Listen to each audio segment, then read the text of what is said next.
తెనాలి మండలం కోపల్లె గుడివాడ సమీపంలో గురువారం రాత్రి ఆటో డ్రైవర్ గొంతుపై బ్లేడ్ తో దాడి చేసి 11,000 రూపాయలు తీసుకుని వెళ్లిన సంఘటన స్థానికంగా కలకలం రేపింది. ఆటో డ్రైవర్ ప్రభుత్వ వైద్యశాలలో చికిత్స పొందుతున్నాడు. దీనిపై తెనాలి రూరల్ పోలీసులు కేసు నమోదు చేసి దర్యాప్తు జరుపుతున్నారు. తెనాలి చంద్రబాబు నాయుడు కాలనీకి చెందిన అశోక్ కుమార్ అనే అతను ఆటో నడుపుతుంటాడు.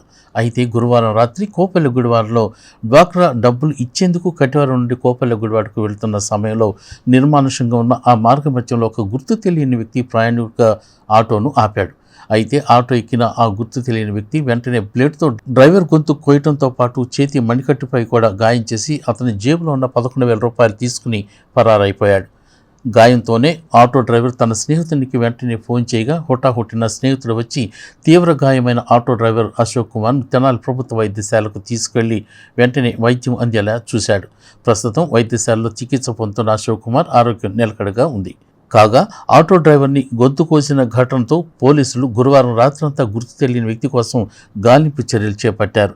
అయితే పోలీసుల ప్రాథమిక విచారణలో తాను డబ్బులు పోగొట్టుకున్నానని అందుచేతనే తనే గొంతుపై కోసుకున్నట్లు అశోక్ కుమార్ పోలీసులకు చెప్పినట్లు తెలుస్తోంది. నా పేరు సిబ్బుల్ సబరిగిరీష్ అండి. మేము మహేంద్ర కాలనీ బాలరాపేటలో ఉంటాము.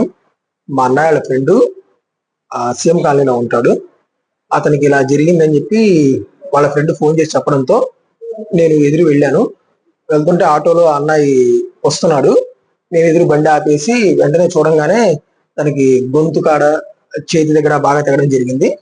అది చూసి వెంటనే ఆపేసేసి ఆటో నేను తీసుకొని అన్న ఆటోలో ఎక్కించుకొని గవర్నమెంట్ హాస్పిటల్ తీసుకొచ్చాను.